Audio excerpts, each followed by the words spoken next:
तीन दामाद की सास पार्ट 2। अब तक आपने सुना कि कावेरी जी अपनी तीनों बेटियों ईशा, मोहिनी और सुहाना की शादी तीन घर जमाई लड़कों के साथ करवा देती है।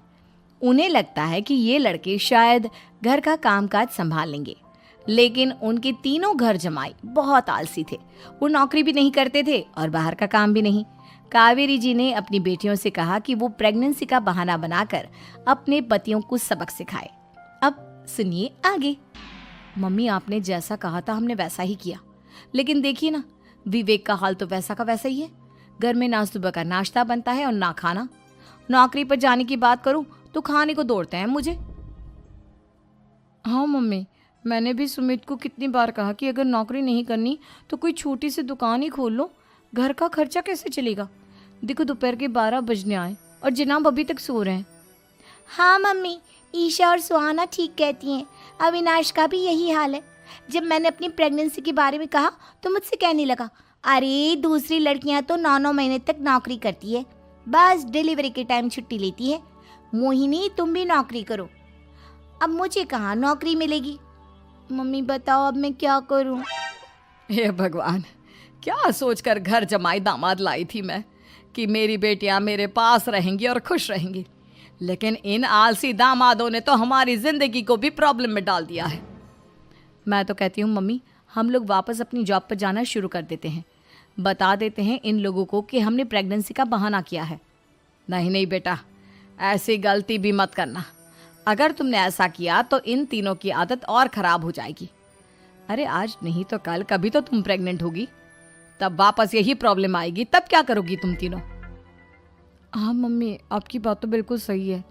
इन लोगों को तो सुधारना ही पड़ेगा। लेकिन कैसे?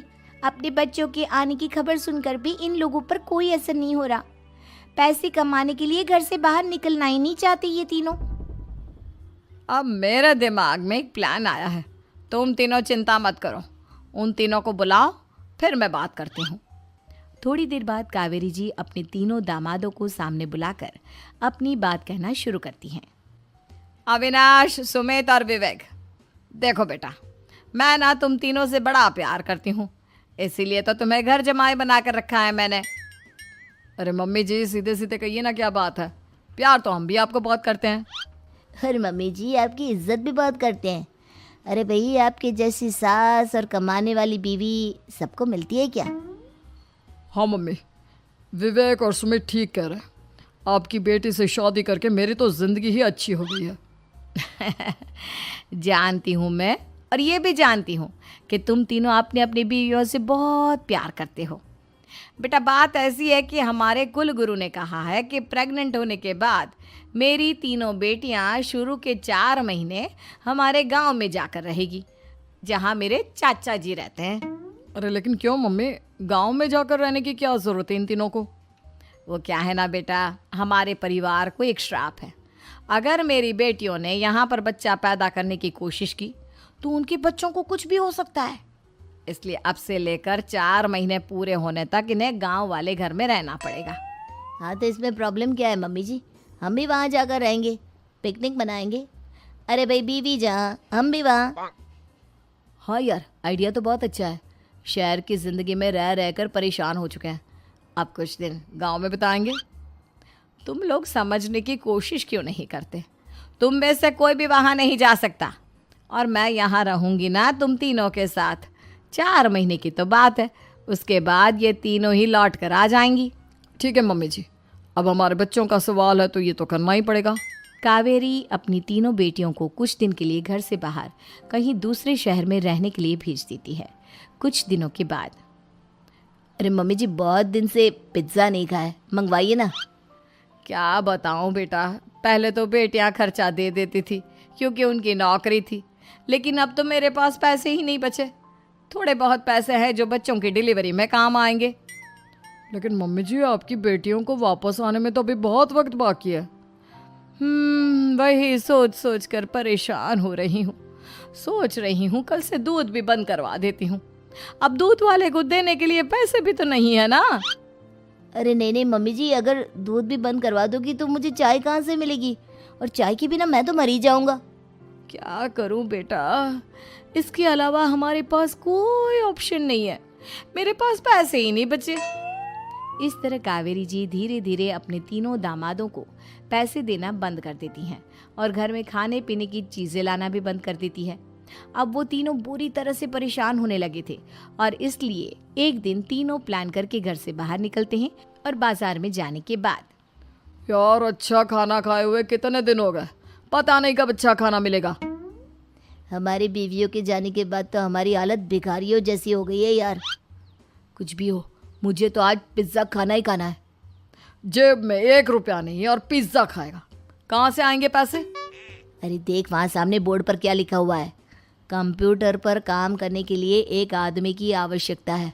भाई मैं तो जा रहा हूँ, काम करूँगा और शाम तक पैसे लाकर आराम से पिज्ज़ा खाऊंगा।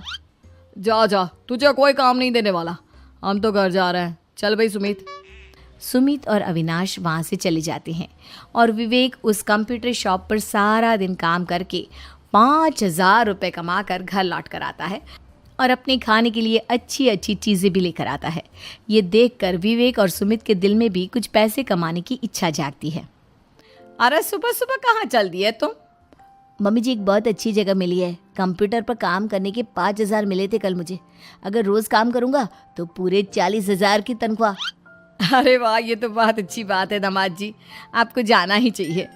सुमित और अविनाश विवेक को इस तरह तरक्की करते देखकर परेशान हो जाते हैं और वो दोनों भी काम की तलाश में निकल पड़ते हैं।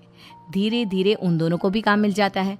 अब कावेरी के तीनों दामाद छोटी मोटी नौकरी करके अच्छा पैसा कमाने लगे थे। एक दिन कावेरी उन्हें अपने पास बुलाती हैं। अरे वाह, विवेक 40,000 कमा लेता है, अविनाश 60,000 और सुमित तुम भी 40,000 के आसपास कमा ही लेते हो। कुल मिलाकर तुम अच्छे खासे पैसे कमा रहे हो बेटा। हाँ मम्मी जी, बहुत मज़ा आता है जब महीने के एंड में मोटी रकम हाथ में आती है।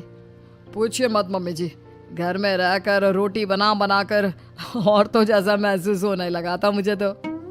हाँ बेटा, तुम तीनों की बात तो बिल्कुल ठीक है और जानते हो अब तुम तीनों की पत्नियां भी वापस लौट कर आने वाली है। लेकिन मम्मी जी अभी तो उन्हें गए सिर्फ 2 महीने हुए हैं, आपने तो कहा था वो 4 महीने के बाद लौट कर आएंगी। ऐसा कुछ नहीं है बेटा, मैं सिर्फ तुम तीनों को सबक सिखाना चाहती थी कि आदमी घर में बैठकर बीवी की कमाई खाता हुआ अच्छा नहीं लगता। इस दुनिया में हर इंसान को मेहनत करनी चाहिए, काम करना चाहिए, चाहे वो औरत हो या आदमी, ताकि अपने परिवार को संभाल सके। कावेरी की बात सुनकर उन तीनों को अपनी गलती का एहसास होता है और कावेरी उन्हें सच बता देती है कि ईशा, सुहाना और मोहिनी शहर में ही कहीं दूसरी जगह रह रहे थे। शाम के वक्त उन तीनों की पत्नियां लौट कर आ जाती है और कावेरी जी का परिवार एक खुशहाल परिवार की तरह रहने लगता है।